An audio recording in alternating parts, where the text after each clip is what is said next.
क'क्राझार जिल्ला अल बड' एक्स भलन्टियार फर्स अर्गेनाइजेशननि सेथि बोसोरारि जथुम्माया साननैनि हाबाफारिजों गसाइगाव महकुमानि सिङाव थानाय बसगावनि गेलेग्रा फोथाराव जालाङो।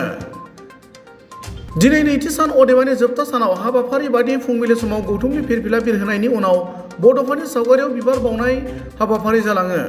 बेजों लोगोसे बड'लेण्ड दाबिनायनि मुङाव गिबिसिनै मुंख्लं जानाय बर' आइजो गायदे बसुमतारी आरो हेलेना बसुमतारीनि मुंख्लं खाम्फायाव बिबार बावो। दिनैनि सानाव अल बड' एक्स भलन्टियार फर्स अर्गेनाइजेशना बड'लेण्ड सोरजिनायनि मुङाव मुंख्लं जानांनाय गायदे आरो हेलेनानि गोसोखांथियाव बिबारजों मान बावनायखौ गायदे बसुमतारीनि फिसाज्ला फनेन बसुमतारी आरो हेलेना बसुमतारीनि बिबाजै प्रन्जा बसुमतारी मोना गोजोननाय फोरमायो। गुबुन फारसेथिं क'क्राझार जिल्ला अल बड' एक्स भलन्टियार फर्स अर्गेनाइजेशननि लेङाइ आफादगिरि बिजों बसुमतारीया गौथुमनि सेथि बोसोरारि जथुम्मायाव बाहागो लानानै खौरांगिरिनि सिगाङाव फिन आलादा रायजो बड'लेण्ड सोरजिनो सोमावसारनायाव हेफाजाब होनायजों लोगोसे बाहागो लानो रायजो राजाफोरखौ खावलायो आरो जेब्लासिम आलादा रायजो बड'लेण्डखौ मोना अब्लासिम अल बड' एक्स भलन्टियार फर्स अर्गेनाइजेशना सोमावसारलांबाय थागोन होनना बुङो। गिबियावनो क'क्राझार जिल्ला अल बड' एक्स भलन्टियार फर्स बिथांमोननिफ्राय निउस चेनेल बिथांमोननिसिम साबायखर बावहरनाय जाहैबाय। जोंनि बुंनो लुगैनाय आसल उद्देश्यआनो जाहैबाय जोङो 1987 मायथाइयावनो बड'फा उपेन्द्रनाथ ब्रह्मनि दानायावनो गेरेमसा बर' हारि दानाय बड'लेण्ड सोरजिनायनि थाखाय जोंखौ दानानै होदोंमोन। बे दानानै होनायनिफ्रायनो जोङो नारा नाथात बड'लेण्डनि थाखाय सोमावसारबोदों। बे सोमावसारबोनायावनो जोंहा गोबां जोंनि बर' फिसाफोर मुंख्लं जादों, जिनाहारि जादों। बेनि गेजेरावनो दिनै नैबे जोंहा गायदे बसुमतारी आरो हेलेना बसुमतारी बिथांमोनहाबो मुंख्लं जादों। दा बिथांमोननिनो गायदेनि फिसाजो सासे रम्बा होननायाबो बिमानि आहार मोनजायैनि थाखाय मुंख्लं जालांदों। जों दा बे बिथांमोननि मुंख्लं खाम्फाखौनो जोङो बेवहाय दिनै सराइबिलाव 26-27 थारिखआव जोङो मोनसे बोसोरिखिया जोंनि एनुवेल कनफारेन्स खुंनायजों लोगोसे बिथांमोनखौ मान बावनो होननानै जों दिनै बिथांमोननि बे मुंख्लं खाम्फायाव जोङो हाबाफारि लादों आरो हाबाफारि लानानै जों बिथांमोननि लेथ्रायै गोदोसोनानै थानाय जायगाखौ जों फोसाबबाय। बेवहाय जेबो रावबो उल्था पाल्टा सिन्था खालामनाङा। जोङो बिथांमोनखौ अराय गोसोखांलांबाय थागोन आरो जेसेबांनाखि बड'लेण्ड सोमावसारनायाव मुंख्लं जालांदों जों एक्स भलन्टियार हिसाबै जोङो बिथांमोनखौ गोसोखांनायनि थाखाय जों लासैनो जानजि खाफ्रागासिनो दं।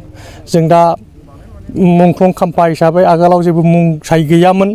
जोङो दा मुंख्लं गायदे बसुमतारी, मुंख्लं हेलेना बसुमतारी होननानै जों सिम्पोलबाबो जों लिरगोरबाय। लोगोसेयैनो मोनसे मेन लामा हिसाबै थांनाय फैनाय मा जिनिस बेलाय रावबो मिन्थिलाङा हिसाबै जोङो वाल सेरावनो बिथांमोननि मुंखौ गोसोखांलांनो बयबो मिन्थिलांनायनि थाखाय गायदे हेलेनानि गोथैसालि आरो बिथांमोननि थैनाय बोसोर बेखौबो जोङो होफानाय जाहैबाय। दा जोंनि मेन उद्देश्यआनो जोङो जोंनि मुंख्लंफोरखौ सिबिलांफानायजों लोगोसे जोंनि हारिनि गुलाय गुजाय जोंनि हारिनि गेजेराव जोङो जे मोनसे बड'लेण्ड सेपारेट स्टेटनि थाखायसो जोंखौ दानानै होदोंमोन। जों बेखौ अरायबो मोगथां महर होनो थाखाय गेरेमसा बर' माहारि दानो थाखाय जों अराय नाजालांगोन। बे नाजालांनायाव जोंनि गासै बर' माहारि इन्टेलेक्सुवेल गामि बेंगिरिजों लोगोसे गासै जोंनि बर' हारिया जाहाथे जोंखौ मदद आरो हेफाजाब होगोन आरो जोंनि बे सेपारेट स्टेट रायजोखौ दाफुंनायाव जाहाथे दोलै नोगोरै जोंखौ हेफाजाब होयो बेखिनिखौ हांख्रायनानैनो आङो बयखौबो खावलायहरनाय जायो। गोजोन्थों। आं गोजोननाय मोन्दों। माबायदि गोजोननाय मोन्दों? गोजोननाय मोननाया बेनो दिनैहाय बेवहाय नाम लिरनानै होबाय। जोङो थांलाय फैलाय समावहाय बेजोंहाय मानो होनोबा बबे आंनि बिबोनां हेलेना बबे आङो गायदे आं सिनायनो मोना। आङो बेखौ गोबाव समनिफ्राय नाम होजानो लुबैदोंमोन। नाथाय थाबोनाय आब'मोनहा आं बिसोरखौबो होनबोदोंमोन, बिसोरो मानो नामखौ होनो हायाखै। आङो बेखौनो फोरमायनो लुबैयो। आरो दिनै बाव सफैनो हानाय बिफाफोर बा बिदाफोर बिबथैफोर आंनि देरसिन गोजा गासिबो बे आंनि बे आद्रा गोजौ गाहाय हाफोरखौ खोनानै होयोबा आङो साबसिन मोनबावगौ। आरो थाबोनाय आब'मोनहा सिगांनि मावबोनाय आब'मोनहा जाहाथे बेखौ मावनानै होनाय समफ्रावहाय दुखु मोना। आंनि बुंनांगौआ एसेनोसै। बिथांमोननि सायाव आंहा जोबोद गोजोननाय मोन्दों। बिथांमोना जे गोसोखांनानै जे बे जोंनि आइनि गायदे हेलेनानि माबाखौ माथि स्तम्भखौ जे फोसाबदों बेनिफ्राय जे नाम प्लेट लिरदों आंबो बुंबाय थादोंमोन बिसोरनि सिगाङाव। बिसोर मा खारनाव लिरनो हायाखै। दा दिनैहाय आं गोजोननाय मोनबाय नाम लिरनाय नुनानै। बेनो आइनि आरो हेलेनानि नाम लिरनायखौ नुनानै आं जोबोद गोजोननाय मोन्दों। दा बिथांनिनो अनजालि बिसि दं, आं बिथांनोबो जोंनि आफादनि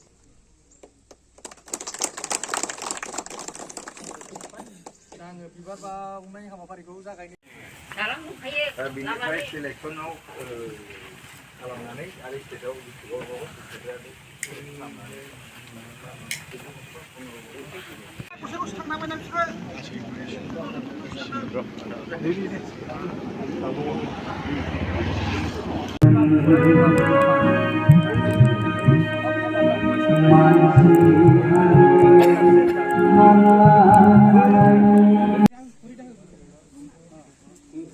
लाहार फाहार खालामदों आरो बे लाहार फाहार खालामनायाव गिबियावनो जोंहा बिबार बावजेननाय एबा मान होनायनि लोगो आफादगिरि बिदा गेदेर बिजों नार्जारिया बे बिबारखौ बावजेनगोन। बिनि उनाव आं क'क्राझार जिल्ला एक्स भलन्टियार फर्सनिफ्राय गासैबो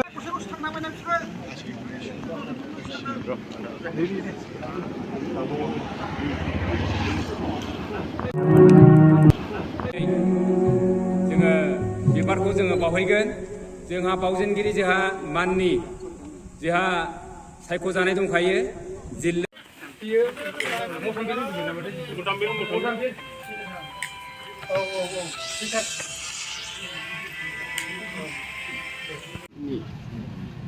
लोगो आफादगिरि बिदा गेदेर बिजों नार्जारिया बे बिबारखौ बावजेनगोन। बिनि उनाव आं क'क्राझार जिल्ला एक्स भलन्टियार फर्सनिफ्राय गासैबो